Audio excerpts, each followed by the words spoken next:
Good morning, everybody, all Della leaders out there. My name is Neville Gaunt, and I'm the Global Strategy and Execution Committee lead from the London chapter. But today, I'm going to be talking to you about being Mindfit, or as we call it, having a can-do attitude. And I thought the best way to start was to give you a little bit of experience about how I stumbled upon this, because I really did stumble upon this success route.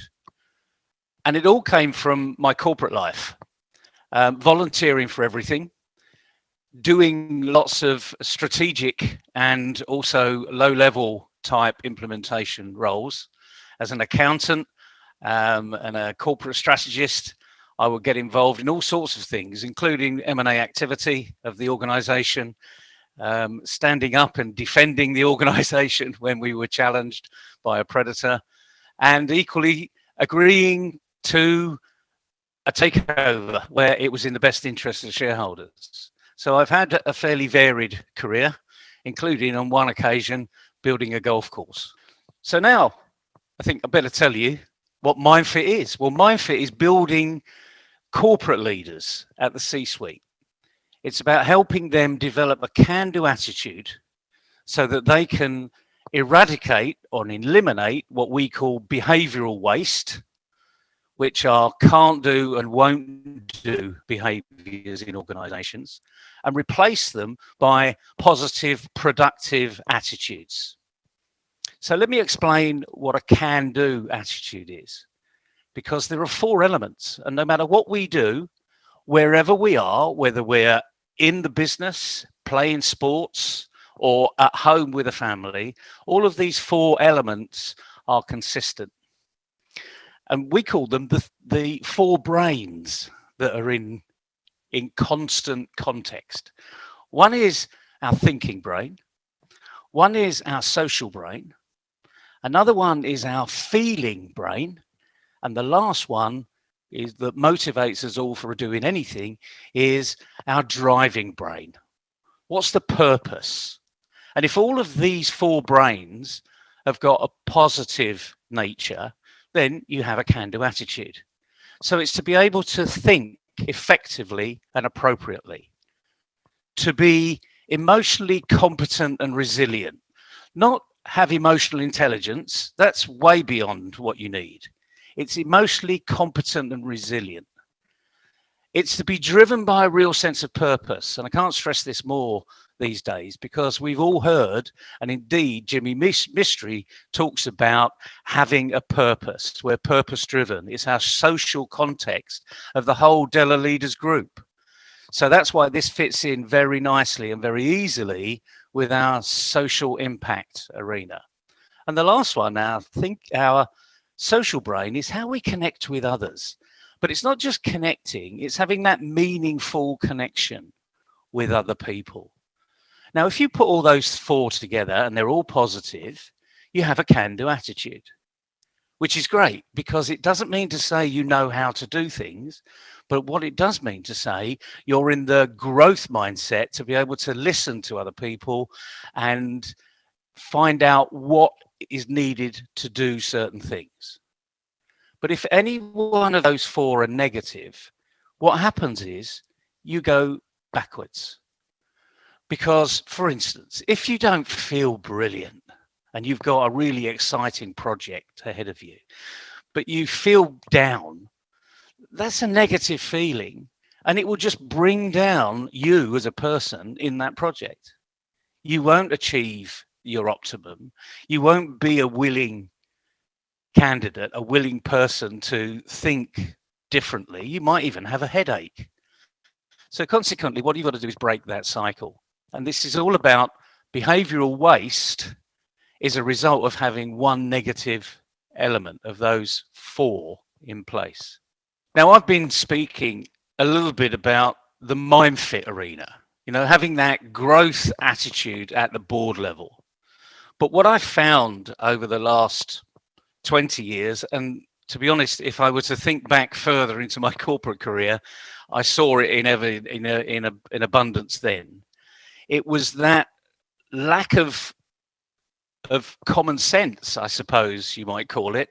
But that lack of experience, that lack of communication skills, the STEM skills that the schools and universities talk about, but are not translated into young people that come out into the graduate field or even younger.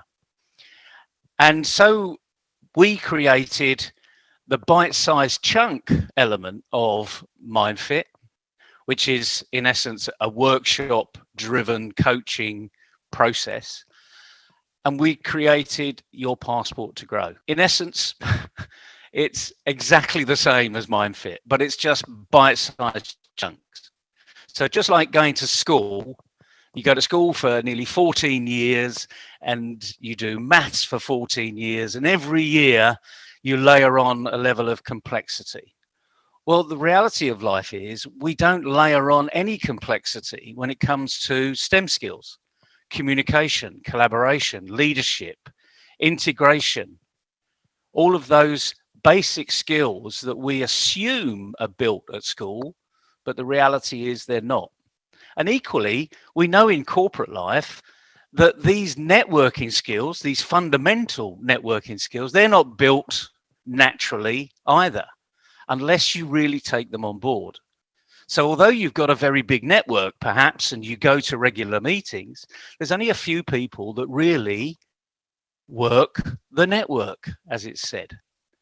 So these are very fundamental skills, but once you've mastered them, you get into the much higher levels of managing new opportunities, mitigating new types of risks, looking at strategic planning, looking at the short-term and long-term effects, being able to make the decisions in the short term that don't scupper the long term, and vice versa. And everyone has got to make money. And equally, we know that all startups, only 80% fail. Yes, you heard me right. Only 80% fail. Somehow 20% succeed through stumbling through a minefield. But that 20% isn't good enough. Not in this day and age. We need 20% to double to 40. In fact, we need it to quadruple to 80. So we need to flip the Pareto 80-20 into 20-80.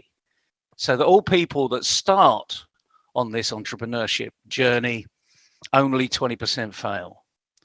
And if they do fail, it's not because of lack of trying and lack of encouragement and lack of determination and courage.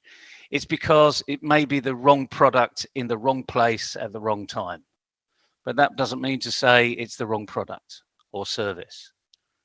So fundamental to all of this is where we're going here, because I would like to share with you the simple way of your success. Now, a lot of people will give you a lot of gobbledygook, psychobabble. I'm not a psychologist. I'm a practitioner. I've come out of corporate life dealing with pretty difficult situations throughout my career, dealing with lots of different governments around the world. And it was about being aware of what's needed, knowing that you were there flying your corporate flag, you had the corporate business card, and you had to do a deal. But you did a deal not at any cost, but at the bottom line limits, the red lines, as we might call them, as to what's going to make this deal and what isn't going to make this deal. And I had to carry that for nearly 20 odd years, having moved into the upper echelons of oil and gas. And what I want to share with you today is this map behind me that actually will guarantee your success. And when I say guarantee, I don't use that word lightly. I mean it will guarantee your success. But it's only going to guarantee it if you start to do something. So I'd like you to start to think about yourself, because this is how it's going to benefit not just you, but everybody else. So this is where you're given permission to be selfish. Yes, I said selfish, okay, which is not normal when you're talking about training, because you're supposed to be collaborative. Well, unless you're selfish and know about who you are, how good you are, where your best efforts can be put to use and achieved, at the same time learning new things, becoming that strategy person that your organization needs, it's all underpinned by one word. And again, we give this away freely. It's that one word behind me. It's called attitude. And we actually punctuate it, not with an A, but with a Mindfit map, so you can't forget it. So all along, we're trying to help you develop your can-do attitude. Because if you haven't got that can-do attitude, I'll guarantee you'll be in the 80% of corporate failures, of startup failures, of scalable failures. And that's a guarantee too. Because you've only got to talk to people around the world that have been successful, and they will come and tell you in their own words, and the likelihood is that they will use the term mindset. It all comes back to mindset. But again, I don't want to go into the psychobabble. I can give you all the psychological reasons. I can give you the designs, and I can give you all of these wonderful things that happen in neuroscience. But they're irrelevant. It's just noise. And unless you're a neuroscientist, it's not really going to float your boat, because most of you are business people. And it's business that we need to be generating. So you being the best you can be, again, very simple phrase, but do you know who you are? Are you courageous? Are you risk averse? Do you really know yourself when you look in the mirror? And the other thing is, we all talk about being engaged in what we do. And we all know when we're engaged, the clock runs a lot faster than when we're disengaged. So very simply, when you're really enjoying yourself in a project, 4 or 5 hours can shoot by, and you might even forget to have lunch because you're so excited by what you're doing. But now imagine you're doing another project where you really don't want to do it, and you keep looking up at the clock. You know, glance at the clock. A minute seems like 5, maybe like an hour, because you're disengaged, you're bored. You haven't got a can-do attitude. So remember, one of the 4 elements, driven with a real sense of purpose. Everything you do, make sure that you know what the purpose is. Even if it's a boring purpose that you need to get out of the way to do something that's exciting, you can be driven by that purpose and actually be really focused, have a can-do attitude, and finish that project much quicker because you know the purpose. And the purpose is, I need to get this done quickly. I need to attach my focus to it. I need to get the best out of this project that I really don't like doing because there's something more exciting further along the pipe. I like to get there earlier.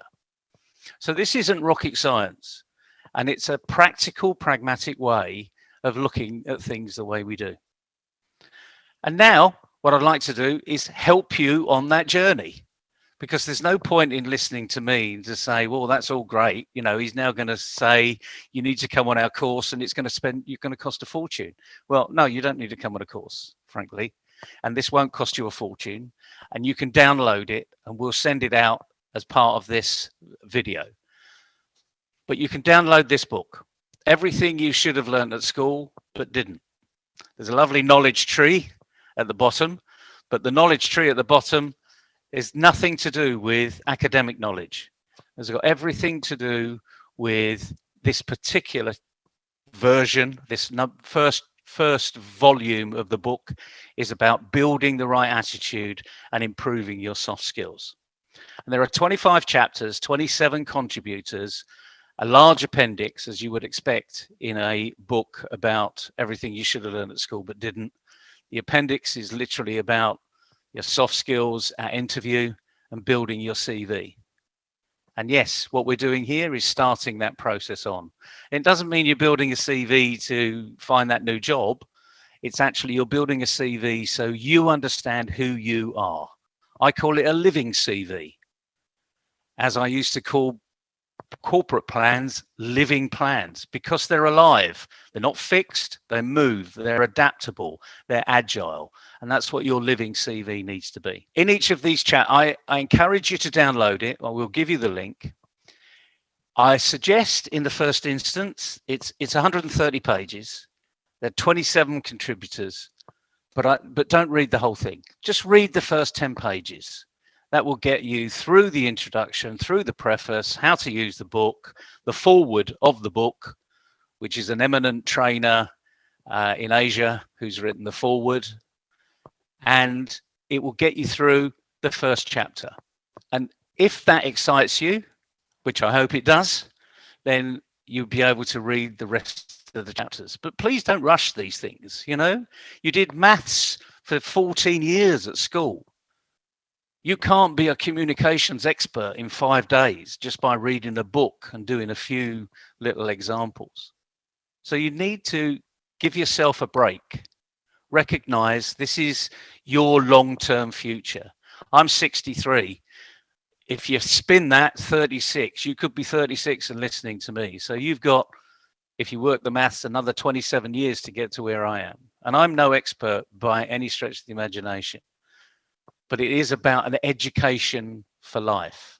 And that's why we call this building the leaders of tomorrow through the Mindfit education, because it is an education. I don't know who you are, where you are, or what you do, but you do. And now all we're doing is helping you be the best you can be. Take on projects that you want to be successful. Have that social inclusion that Jimmy Mistry always talks about, because that makes you a far more attractive person to do business with. In the past, I remember the term corporate social responsibility. Now that was in the 1990s. It's a little old hat today. Social inclusion is probably an easier one. Social impact is about what social inclusion needs to be. And we can only do that if we know who we are, how we're succeeding, and we want more of the same. And the nice thing about this is there's always a byproduct to what we do. No matter what you're doing, there's always a byproduct. And the byproduct of having a growth mindset, or being Mindfit, or having a can-do attitude, because they're all the same, the byproduct is being happy. Because if you give me an employee or an entrepreneur that is really engaged in what they do, and they're really excited about what they do, driven with a real sense of purpose, being able to socially communicate with other people effectively, having competence and resilience in their mental being, and be able to think effectively and appropriately, I can tell you what the byproduct is. If you're thinking about it, it begins with H, and it's called happiness. It's a byproduct. You don't drive all of these from happiness. Happiness is a result of really being engaged. It's as simple as that. I hope you enjoy the book. It's free. You can buy it on Amazon at a small cost, but it's free when you take it from the download. You're not going to be bombarded with lots of emails about, marketing opportunities, upselling, etc., etc. I don't believe in any of that. If you want to work with us, you will find us, and that's really not a problem, because it has to come from you. Again, can-do attitude, driven with a real sense of purpose. If that's your purpose, fine. I'll happily entertain a discussion with you, and we'll see where we can go. But like anything else, this is about building leaders of the future. That isn't just young people through your passport to grow, but it's the older version too, because surprisingly enough, 56 years old is now the average for startups. You probably didn't know that. I only found that out the other day. More startups come from people that have come through corporate life and now are looking to develop something new, something that they can have fun with, something that they can exist with, something that isn't necessarily scalable, but it might be. But the point is, if it's not scalable, that doesn't matter, because it's working, it's generated an income, and it's got a social impact, because again, that's what we should be focused on. So thank you again for listening today. I hope you'll see the benefit of what I've been saying. Please download the book, have fun, enjoy reading it. come back to me and we can take that book discussion further. We're just scratching the surface here. And finally, I'd like to thank DLC, but more importantly, its founder, Jimmy Mistry, who really has been a maverick in this arena and has created a network that, frankly, everyone should be part of. Thank you.